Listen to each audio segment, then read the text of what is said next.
நான் இன்னொரு 5 நிமிஷத்துல ஒரு பாத்திரத்தை சொல்றேங்க. எத்தனை பேருக்கு அந்த பாத்திரத்தில உள்ளே இருக்கக்கூடிய அர்த்தம் புரிஞ்சிருக்குன்னு எனக்கு தெரியல. ஏன்னா கம்ப ராமாயணம் எல்லாம் நான் மதத்திற்காகவோ சாமிக்காகவோ படிக்கிறது இல்லைங்க. நான் வாழ்க்கைக்காக படிக்கிறேன்.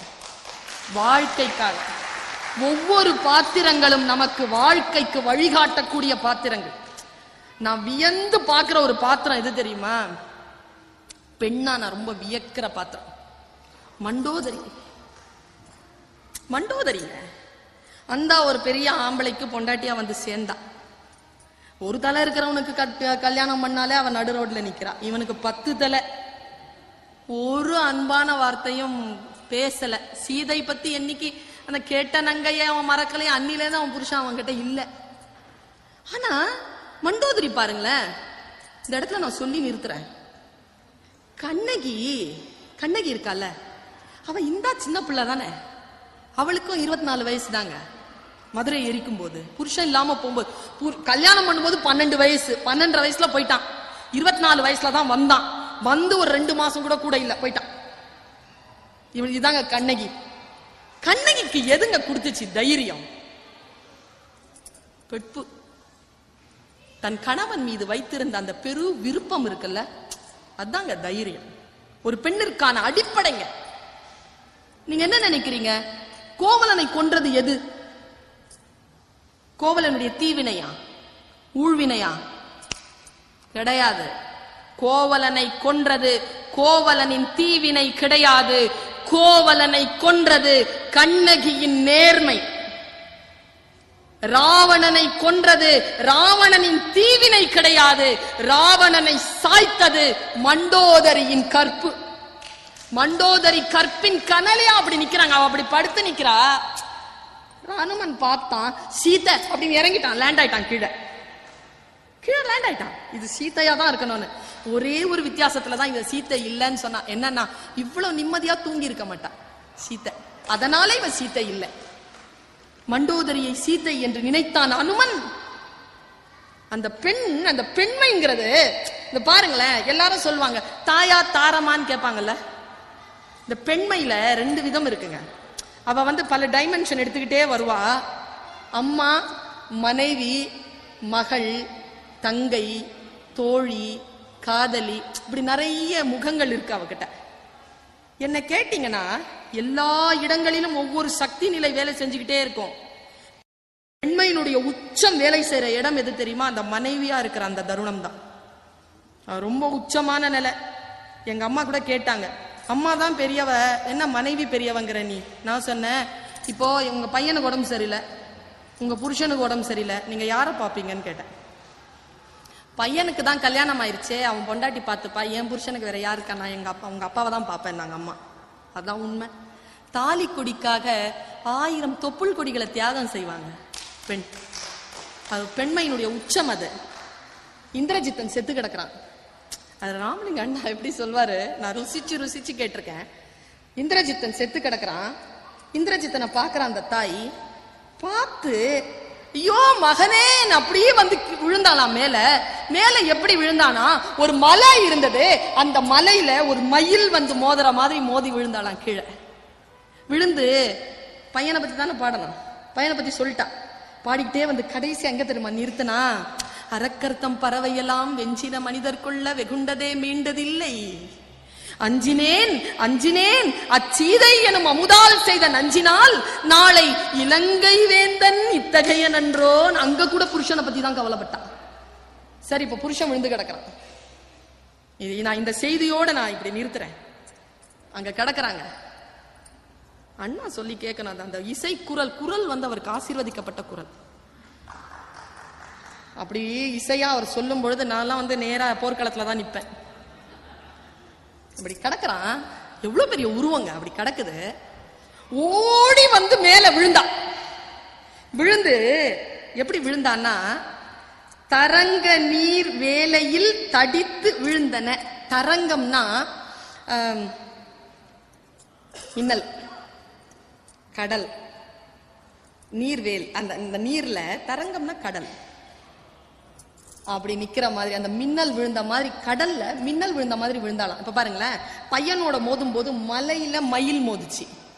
மயில் வேறு மலை வேறு. புருஷன் கடல், மனைவி மின்னல். மின்னல் வேறு கடல் வேறு இல்ல. விழுந்த அப்புறமா ரெண்டும் ஒண்ணுதான். உள்ள அப்படியே விழுந்துட்டான், உள்ள போயிட்டு அப்படியே விழுந்துட்டான். விழுந்துட்டு கம்பன் எழுதுறாங்க பாட்டு. நீங்க இந்த 2 பாட்டு நீங்க படிச்சீங்கன்னா, உண்மையா படிச்சிட்டோம்னா ஆன்மாவிற்குள் ஒலிக்கும் மணி. விழுந்துட்டு அவ புலம்புறாளா, ஏங்கி விழுந்துட்டா, என்னென்னமோ கூப்பிடுறா. கூப்பிட்டு ஏங்கி எழுந்து அவன் பொன் தழைத்த பொறு மார்பினை தன் தழை கைகளால் தழுவி, தன்னுடைய தழை போன்ற கைகளை எடுத்து அப்படி தழுவி தழுவி தனி நின்று அழைத்து. புருஷன் விழுந்திருக்கான், என்ன சொன்னாலும் எந்திரிக்க மாட்டேங்கிறான். என்ன சொன்னா எந்திரிப்பான் இவன்? என்னென்னமோ சொல்லி பார்த்துதான் எந்திரிக்க மாட்டேங்கிறான். தனிமையில் இருக்கின்ற பொழுது கணவனுக்கும் மனைவிக்கும் மட்டுமே தெரிந்த ஒரு சில விழிகள் இருக்குல்ல, மனைவி கணவனையும் கணவன் மனைவியையும் அழைத்துக் கொள்ளுகின்ற விழி. தனிமையில் தான் தன் கணவனை அழைக்கின்ற அந்த பெயர் சொல்லி அழைத்தாளாம். கீழே விழும்பொழுது தனி நின்று அழைத்து உயிர்த்தாள், உயிர் நீங்கினாள். அவ்வளவுதான். அந்த நிக்நேம கூப்பிட்டுட்டு செத்துட்டாங்க. அவ புலம்புற அந்த பாடல்கள் எல்லாம் நீங்க படிச்சீங்கன்னா, அது ஒப்பாரிக்குன்னே கம்பனுக்கு தனி டாக்டரேட்டே கொடுக்கலாம். தனி அந்த ஒவ்வொரு ஒப்பாரியும் எடுத்தீங்கன்னா, அதுல அந்த மண்டோதரி சொல்றதை நீங்க எல்லாருமே கேட்டிருப்பீங்க, 10 ஆண்டுகளாக கேட்டுக்கொண்டிருக்கிறீர்கள். அவன் ரொம்ப அழகான ஒரு பாட்டு. அது பிரிச்சு பாத்தீங்கன்னா அப்படியே காட்சியா விரியும். வெள்ளெருக்கன் சடைமுடியான் வெற்பெடுத்த திருமேனி. அந்த வெள்ளெருக்கன் சடைமுடியானுடைய மலையை எடுத்த அந்த திருமேனி மேலும் கீழும் எள்ளிருக்கும் இடமின்றி உயிர் இருக்கும் இடம் நாடி இழைத்தவாரோ. ராமனுடைய அம்பு எல்லாத்தையும் தொலைச்சிருச்சான் போய். எப்படி எழுதுறான் பாருங்க. வெள்ளரிக்கன் சடைமுடியான் வெற்பெடுத்த திருமேனி மேலும் கீழும் எள்ளிருக்கும் இடமின்றி உயிர் இருக்கும் இடம் நாடி இழைத்தவாரோ. கள்ளிருக்கும் மலர் கூந்தல் ஜானகி.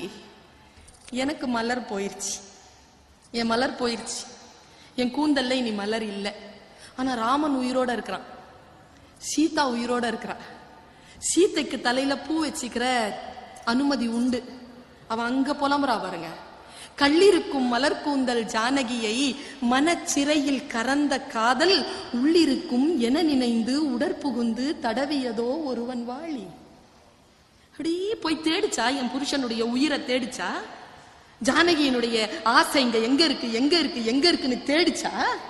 சொல்லிக்கிட்டே இது சொல்லிட்டு செத்து போயிட்டாங்க. நான் இங்க சொல்லி நிறைவு செய்கிறேன்.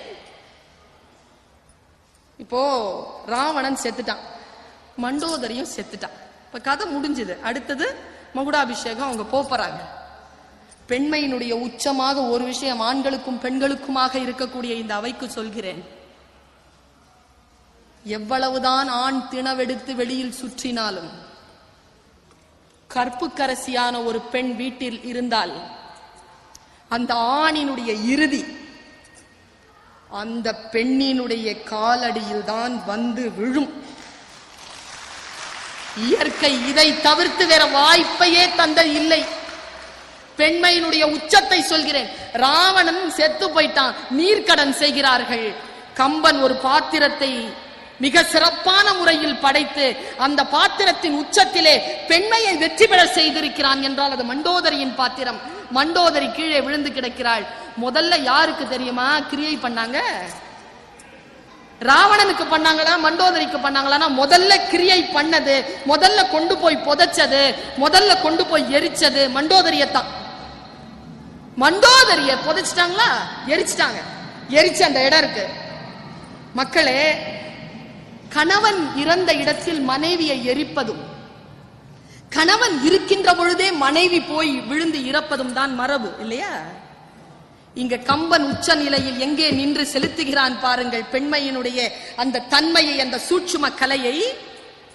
மயன் மகள் எங்கே அடங்கினாளோ மயன் மகள் அடங்கிய அந்த இடத்தில் அதற்கு மேலேதான் ராவணனை வைத்து புதைத்தார்கள், ராவணனை வைத்து அடக்கம் செய்தார்கள் என்ற நிலையில் இறுதியாக ஒரு ஆண் சாந்தம் அடையக்கூடிய ஒரு நிலையாக தான் மிக சரியான முறையில் கைப்பிடித்து இருக்கக்கூடிய அந்த மனைவியினுடைய ஆத்மாவோடுதான் என்று சொல்லி நிறைவு செய்கின்ற இந்த நிலையில் கம்பனில் பெண்மை என்கின்ற தலைப்பில் என்னையும் ஒரு பொருளாக மதித்து சில நிமிடங்கள் பேசுவதற்கு வாய்ப்பு தந்தமைக்கு நன்றி கூறி இடம் சார்